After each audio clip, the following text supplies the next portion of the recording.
आजच्या विशेष दिवशी समस्त गुरुजनांना माझा प्रणाम। भारतीय संस्कृतीत गुरुचे स्थान अतिउच्च आहे। आम्हाला अगदी कळू लागल्यापासून कोणी ना कोणी शिकवत असतो, त्यांना आपण गुरु म्हणतो। आई, बाबा, शिक्षक हे आपले गुरु आहेत।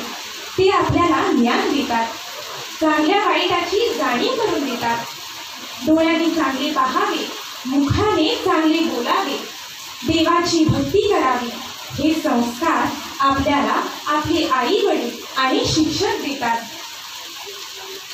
आपल्यापैकी प्रत्येकामध्ये अपार अशी क्षमता आहे, परंतु ती बाहेर काढण्यासाठी जर आपल्याला योग्य गुण लाभला तर आपल्यातील सुप्त शक्तीला आपण न्याय देऊ शकतो। गुरु आपल्या कमतरतेची जाणीव करून देतात, आपलं व्यक्तिमत्व घडवण्यास सहाय्य करतात, आपल्या ध्येयापर्यंत जाण्याचा योग्य मार्ग दाखवतात। असे गुरु जर आपल्याला लाभले तर आपल्या आयुष्याचं सोनं होतं। जर एखाद्या मुलामध्ये आयुष्यात काहीतरी मोठं करून दाखवण्याची ज्वलंत इच्छा असेल व त्याच्या गुरुने जर त्या मुलातील चांगल्या गुणांची पारख करून जर त्याला योग्य मार्गदर्शन केलं तर त्या मुलाला आयुष्यात यशस्वी होण्यापासून कोणीही रोखू शकत नाही। यावरून मला महाभारतातील एक कथा आठवते। एकदा गुरु द्रोणाचार्यांनी त्यांच्या शिष्यांची धनुर्विद्येची परीक्षा घ्यायचे ठरवले।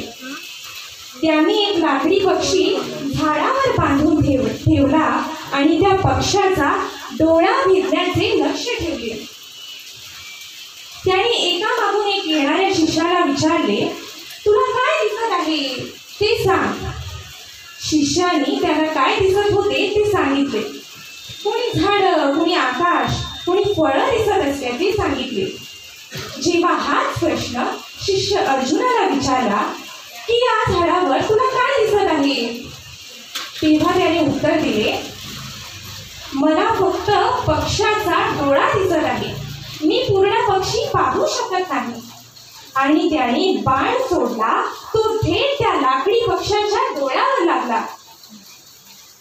या गोष्टीमधून आपल्याला काय बोध होतो तर गुरु द्रोणाचार्यांनी त्या अर्जुनामधील त्याच्या ध्येय प्राप्तीसाठी असलेली तळमळ, एकाग्रता, निष्ठा हे गुण ओळखले आणि त्यानुसार त्याला मार्गदर्शन केलं। पुढे जाऊन तोच अर्जुन महान धनुर्धर बनला। यशस्वी माणसांच्या जीवनामध्ये त्यांच्या गुरूचे आणि आई वडिलांचे मोठे योगदान असते। लहानग्या अब्दुल कलामांच्या मनात मोठी स्वप्न बघण्याचे बीज त्यांच्या गुरूंनी म्हणजे श्री शिवा सुब्रमण्यम अय्यर यांनी रोवले। जिजामातेने शिवा घडवला।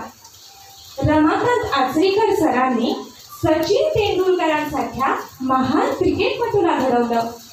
यावरून शिक्षकांचे आपल्या जीवनात किती उच्च स्थान आहे ते समजून येते।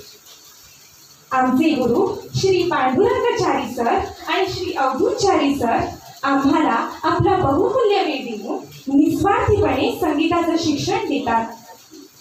संगीत संमेलने, संगीताचे कार्यक्रम, भजन स्पर्धा ह्या माध्यमातून मुलांना व्यासपीठ मिळवून देतात। त्यांचा हेतू मात्र एवढाच असतो की मुलांनी संगीताचं शिक्षण घ्यावं, घडावं, आपल्या आई वडिलांचं आणि गुरुजनांचं नाव मोठं करावं। आपल्या ह्या दोन्ही गुरूंना आम्हा सर्व मुलांकडून मनापासून धन्यवाद। त्यांना सुख, शांती, समाधान, समृद्धी लाभो हीच ईश्वरचरणी प्रार्थना। काळोखाची रात्र असावी, त्याला साथ कंदिलाची मिळावी, देव्हाऱ्यात वाट दैवत राहावी। माझ्या साऱ्या गुरूंना दीर्घायुष्याची शिदोरी लाभावी। गुरुपौर्णिमेच्या हार्दिक शुभेच्छा। धन्यवाद।